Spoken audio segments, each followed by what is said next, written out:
মক্কা মনে করি সাধারণত এই বাড়িটাকে। আসসালামু আলাইকুম রহমতুল্লাহ। আলহামদুলিল্লাহ, আশা করি সবাই ভালো আছেন।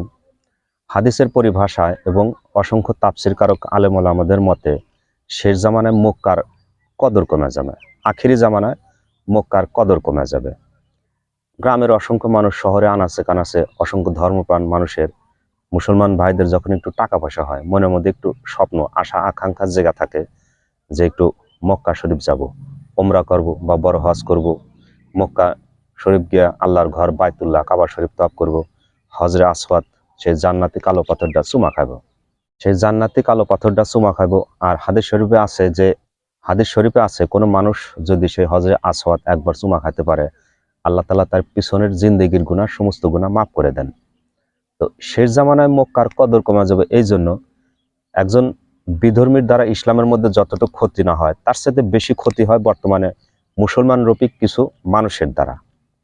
আমি শাহজাহান চৌধুরীর এই বাড়িটাকে মক্কার সমতুল্য মনে করি। আমি শাহজাহান চৌধুরীর বাড়িটাকে মক্কার সমতুল্য মনে করি। দলিল দেখাই আগে। আমি মক্কা মনে করি সাধারণত এই বাড়িটাকে। আমি মক্কা মনে করি সাধারণত এই বাড়িটাকে।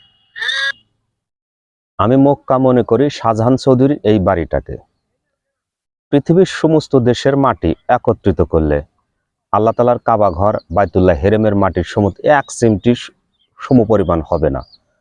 কত বড় মূর্খ, কত বড় জাহেল, কত বড় অজ্ঞ যে এই কথা বলতে পারে যে আমি মক্কা মনে করি শাহজাহান চৌধুরীর এই বাড়িটাকে। কিছুদিন আগে যেমন এক নেতা বলছিল যে টুঙ্গিপাড়া আসলে আমার মনে হয় মক্কা মদিনার মতো আরাম লাগে। টুঙ্গিপাড়া আসলে আমার মনে হয় মক্কা মদিনার মতো আমার আরাম লাগে। অর্থাৎ এটা সেই আখিরি জামানা, নবী করিম সাল্লাল্লাহু আলাইহি সাল্লামের ভবিষ্যৎবাণী যে আখিরি জামানায় কিয়ামতের অসংখ্য আলামত হবে, তার মধ্যে এই আলামতগুলা ধীরে ধীরে প্রকাশ পাইতেছে।